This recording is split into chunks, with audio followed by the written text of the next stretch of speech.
الحمد لله وكفى وسلام على عباده الذين اصطفى أما بعد فأعوذ بالله من الشيطان الرجيم بسم الله الرحمن الرحيم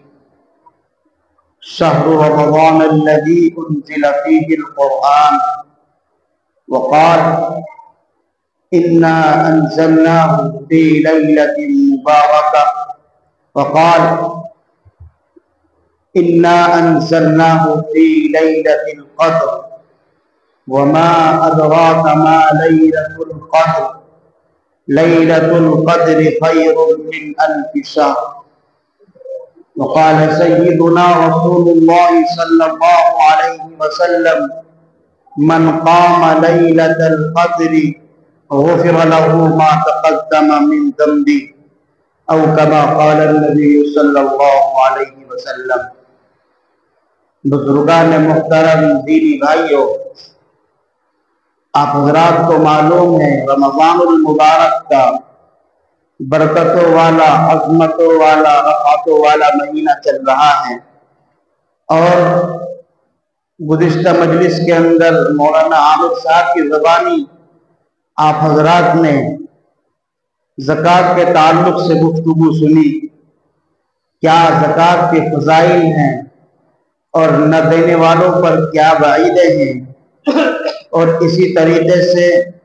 زکوٰۃ کہاں دینی چاہیے، کتنی مال پر کیا زکوٰۃ ہے، جو زکوٰۃ نہیں دیتے ان کے اوپر کیا وعید رب کائنات نے بیان فرمائی ہے۔ میں نے آپ حضرات کے سامنے آخر کے عشرے سے متعلق قرآن کریم کی آیت کریمہ تلاوت کی ہے،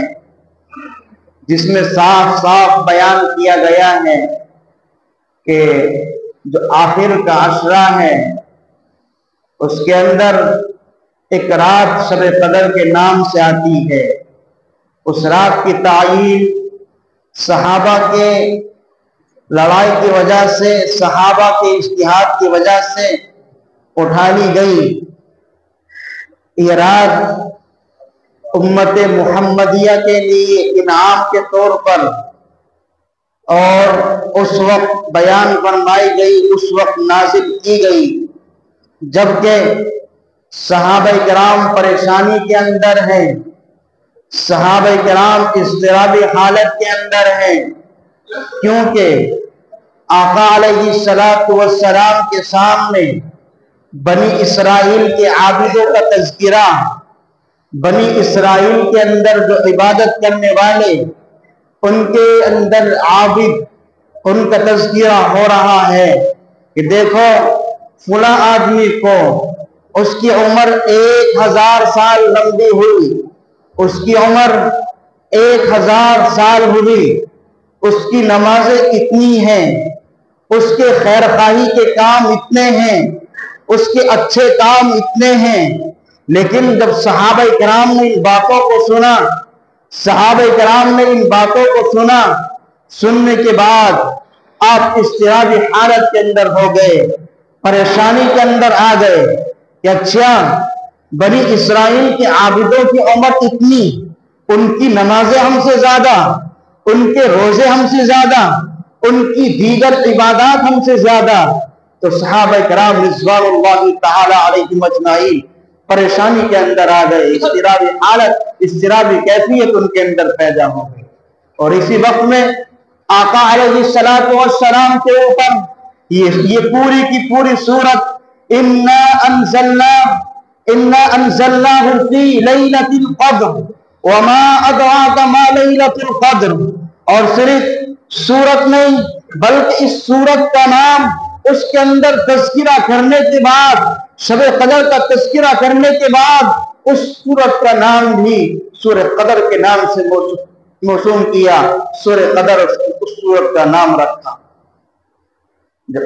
صحابہ کرام رضوان اللہ تعالی علیہم اجمعین پریشان ہوئے تو آقا علیہ السلام کے اوپر یہ پوری کی پوری سورت نازل کی گئی، جس کا ترجمہ یہ ہے اِنَّا أَنزَلْنَاهُ فِي لَيْلَةِ الْقَدْرِ، بے شک ہم نے قرآن کریم کو اس بابرکت رات کے اندر وما ادراک ما لیلۃ القدر، اے مخاطب تجھے کیا معلوم شب قدر کیا ہے، لیلۃ القدر کیا ہے، تو سن تجھے معلوم نہ ہوگا، میں تجھ کو بتاتا ہوں۔ خلاق کائنات نے آگے اس کی فضیلت بیان کی ہے، وما ادراک ما لیلۃ القدر لیلۃ القدر خیر من الف شہر، یہ شب قدر، یہ لیلۃ القدر 1000 مہینوں سے بہتر ہے۔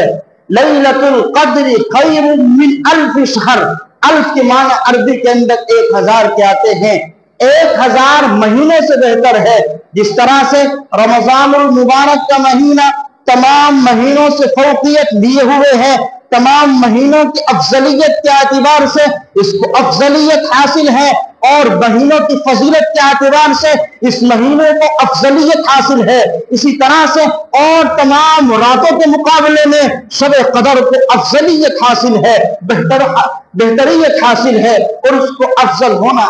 اس کو حاصل ہے۔ شب قدر کسے کہا جاتا ہے؟ شب قدر وہی ہے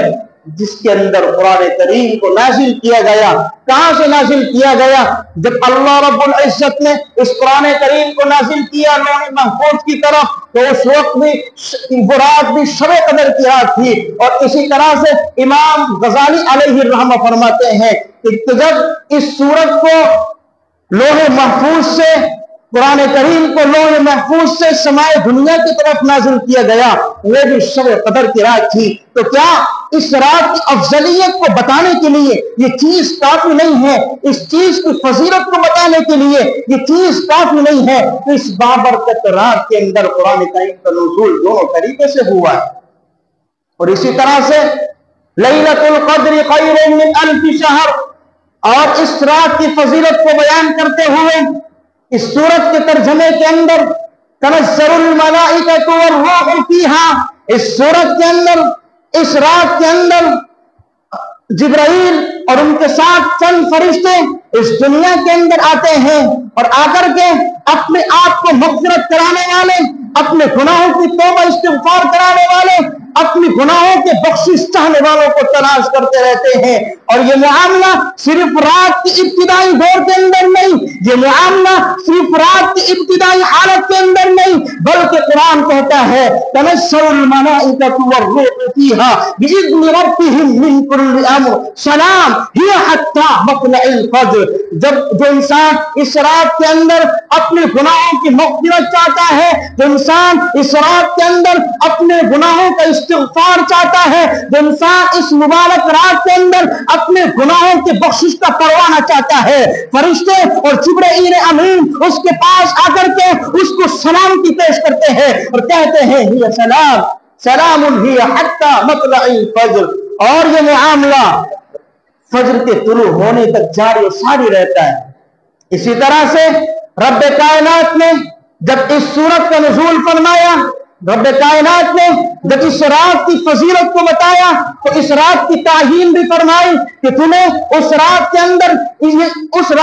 یہ فضیلت حاصل ہو سکتی ہے۔ رات کی تعیین فرمانے کے بعد جب آقا علیہ السلام کو معلوم ہوا کہ فلاں رات شب قدر ہے، اور یہ آقا علیہ السلام صحابہ کے درمیان پہنچتے ہیں، پہنچنے کے قریب ہوتے ہیں، دیکھتے ہیں دو صحابی آپس میں جنگ کر رہے ہیں، دو صحابی آپس میں لڑائی کر رہے ہیں، تو آقا علیہ السلام کے اوپر سے اس کی تعیین کو اٹھا لیا جاتا ہے،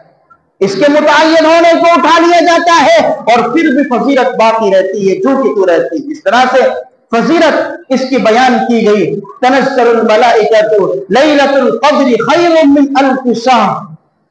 پوری کی پوری فضیلت باقی، لیکن تعیین اٹھا لی گئی۔ آقا علیہ السلام نے ارشاد فرمایا ایمان والوں کے لیے گھبرانے کی ضرورت نہیں، بلکہ رات کی تعیین اٹھائی گئی ہے۔ اللہ کے نبی علیہ السلام نے رات کے رمضان المبارک کے پہلے عشرے کے اندر اس رات کو تلاش کرنا شروع کر دیا۔ آپ نے شروع کیا کہ رات رمضان المبارک کے پہلے عشرے کے اندر اس رات کی جستجو شروع کر دی۔ جبرائیل آئے اور آ کر کے کہا پہلی عشرے کے اندر یہ رات نہیں ہے،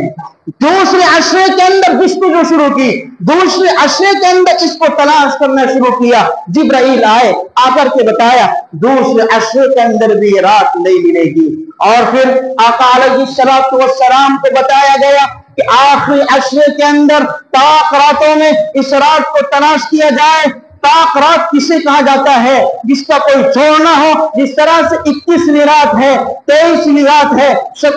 25ویں رات ہے، اور اسی طرح سے 27ویں 29ویں، ان راتوں کے اندر، ان شبوں کے اندر اس برکت والی رات کو، عظمت والی رات کو تلاش کیا جائے۔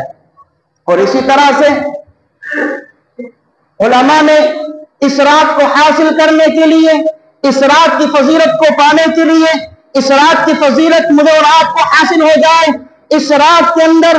جو برکتیں اور سعادتیں ایمان والوں کے نام اعمال کے اندر لکھی جاتی ہیں، جو فیصلہ رب کائنات کی طرف سے ہوتا ہے، جن کے اوپر سلام پیش کیا جاتا ہے، جن کو کہا جاتا ہے سلام، ہم بھی ان کی فہرست کے اندر داخل ہو جائے۔ علماء نے ایک اصول بیان کیا ہے۔ اصول کیا ہے؟ آقا علیہ السلام نے ہجرت سے قبل ایک سنت، اعتکاف کی سنت جاری فرمائی۔ کبھی آقا علیہ السلام اس سنت کو ترک فرماتے، کبھی آقا علیہ السلام اس سنت کو انجام دیتے تھے، لیکن ہجرت کے بعد جب جناب محمد رسول اللہ صلی اللہ علیہ وسلم مدینہ المنورہ پہنچے ہیں، آخری وقت تک، آخری لمحے تک ایک سال بھی اعتکاف فوت نہیں کیا، ایک سال بھی اعتکاف کو نہیں چھوڑا۔ اور ایک مرتبہ اتفاق سے یہ اعتکاف کی سنت چھوٹ گئی، اعتکاف کا طریقہ چھوٹ گیا، تو آقا علیہ السلام نے ارادہ کیا کہ آئندہ سال 20 دن کا اعتکاف کروں گا۔ علماء نے بیان فرمایا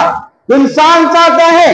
اس رات کی عبادت کو حاصل کرے، اس رات کی فضیلت کو اپنائے، اس رات کی برکتوں اور سعادتوں والی رات اس کی مقدر بن جائے، اس کے نام اعمال کے اندر آ جائے، تو یہ سنت،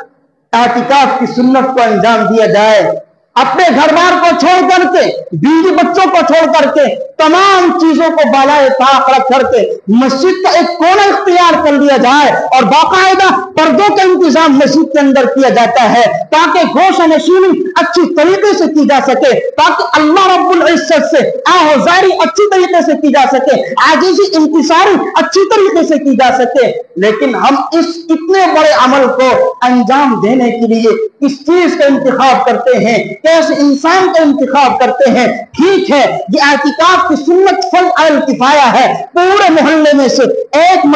بندہ مسجد میں آ کر کے بیٹھ جائے، یہ سنت ادا ہو جائے گی، تمام کے تمام لوگوں سے اس کے نہ کرنے کا گناہ سر سے اٹھا لیا جائے گا۔ لیکن میرے بھائیوں، اگر نوجوان اس سنت کو ادا کرے، اگر نوجوان اس عمل کو انجام دے تو کیا ہی اچھا ہو، لیکن ہم اپنے معاشرے کے اندر دیکھتے ہیں اس اعتکاف کی سنت کو ادا کرانے کے لیے فرض عین کفایہ جو بیان کی گئی ہے، اس کو ادا کرانے کے لیے ہم ایک کمزور سے انسان کا، ایک بوڑھے انسان کا سہارا لیتے ہیں، اس کو مسجد کے اندر بٹھا دیا جاتا ہے۔ اور میں تو اپنی مسجد کے اندر دیکھتا ہوں، چاہے دوسرے محلے کے رہنے والے اس مسجد کے اندر اعتکاف کرتے ہیں، لیکن اس محلے کا کوئی نوجوان، کوئی بزرگ، ایک حاجی نیاز صاحب اعتکاف کیا کرتے تھے، لیکن اس کے بعد سے میں دیکھتا ہوں آخری عشرے، پورے عشرے کا کوئی اعتکاف کرنے والا اس مسجد کے اندر نہیں ہوتا۔ کتنی بدبختی کی بات ہے، کتنی بری بات ہے، کتنا برا عمل ہے۔ اس لیے ہمیں چاہیے نوجوان